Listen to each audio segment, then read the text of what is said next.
Well, you know what? It's gardening season. It's really warm. I'll bet you sitting here in the sun right now, it's got to be 60 degrees, if not 70.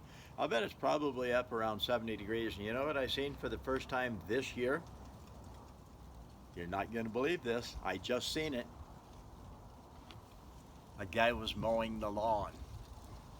So the grass is going to be growing. It's gardening season, so I see up here in the tree. I don't know if that's where they grow or what, but anyway, we got us a machete. Okay, and we just pull it out of the sheath like that. We look at it,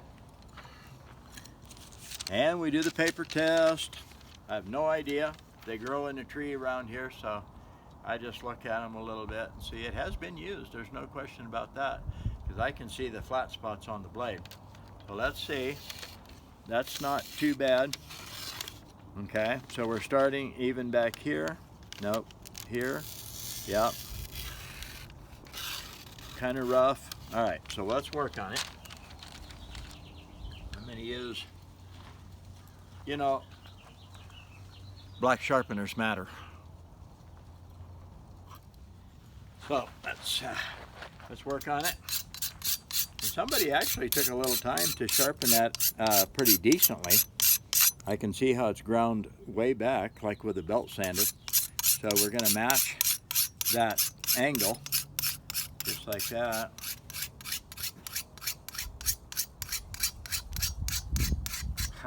Holding this machete reminds me of a video I watched on gold mines. I watch a lot of things about stocks.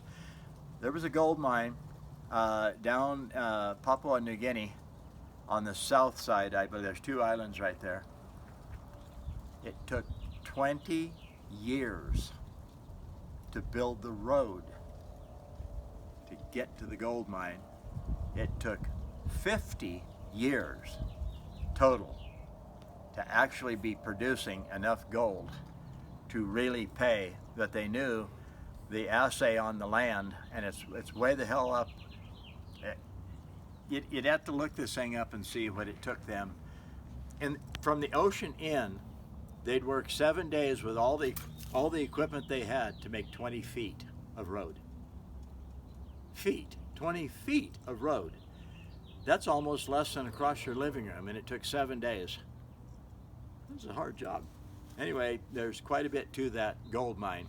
And I'm just thinking about the machete and chopping and clearing, and stuff comes to my mind. So let's just do this. I know. There's a million stories in here. Just like that. And we can see where it hit a rock. And right there is where it really hit something. So I'm going to turn it at a steep angle and slice along that blade, pushing hard enough. You can see I'm pushing down pretty hard on it. So I'm actually going to come out here, put my arm on it, and make it more stable, and come right on around. Right on around. I keep tipping it in, so I'm slicing the blade almost parallel, not 90 degrees to the blade by any means, just like that. And again, if you do little tune-ups and keep your knife pretty sharp, then you never have to really work on it. So just like that. Again, my fingers are on my pant leg, on my leg here, and I lift it up, back up, set it down, back up, set it down, just like that. And I can see by the glistening on my leg, I'm definitely taking metal off. So now I'm going to come down here. That blade is getting hot in the sun. So just like that, go right on around. Somebody actually took the time to sharpen this pretty good, because I know for a fact they don't sharpen them like this at the factory. Bring it back towards me. Okay, now we're going to turn it and just slide it right back. Do the same thing on the other side. Go out with it at an angle like that, not like this. I will take the burr off that way, but I bear down on it like that. I'm right-handed, so it's always the bottom corner that gets the hard work on it.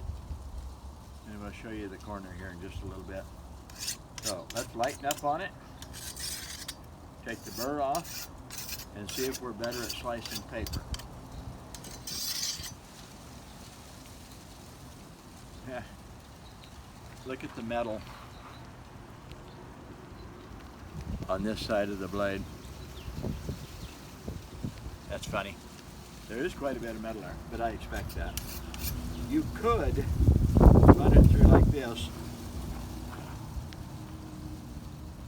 Okay, make sure you, and gently.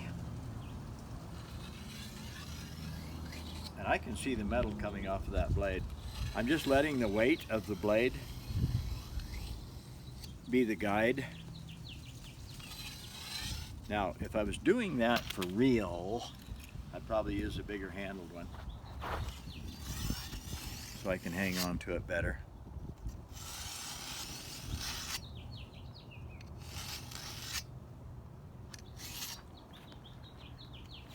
All right, now let's clean it up a little bit.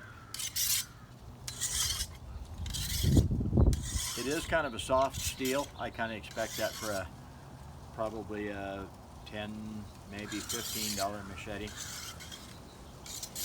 And the softer the blade, the less sharp you can make it, because the blade, the metal actually tears instead of cutting like it should. All right, let's see. Oh no, a lion! Tigers and bears. Oh my. Okay, buddy, you've lived long enough. Oh my. Wind's blowing. Make kind of a mess out of the paper, but that is definitely sharper. That wind is not going to let me get it. Okay, so out there.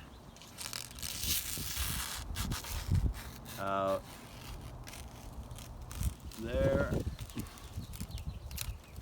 You get the point. That's an awful lot sharper than it was. So sharpen your machetes, axes, hatchets, hoes, shovels, planer blades, draw knives, pruners, hedge trimmers, grass trimmers, side dikes, tin snips, all of your hunting knives, pocket knives, your bread knives, steak knives, kitchen knives. I even sharpen fingernail clippers. I sharpen dog and cat toenail clippers. I sharpen razor blades, X-Acto knives, woodworking tools, chisels, wood chisels. Except for lawnmowers, drill bits, and saw blades, I sharpen just about everything. And so this is Brad Buckner, sharpensbest.com, showing you how to sharpen a machete. Catch you later.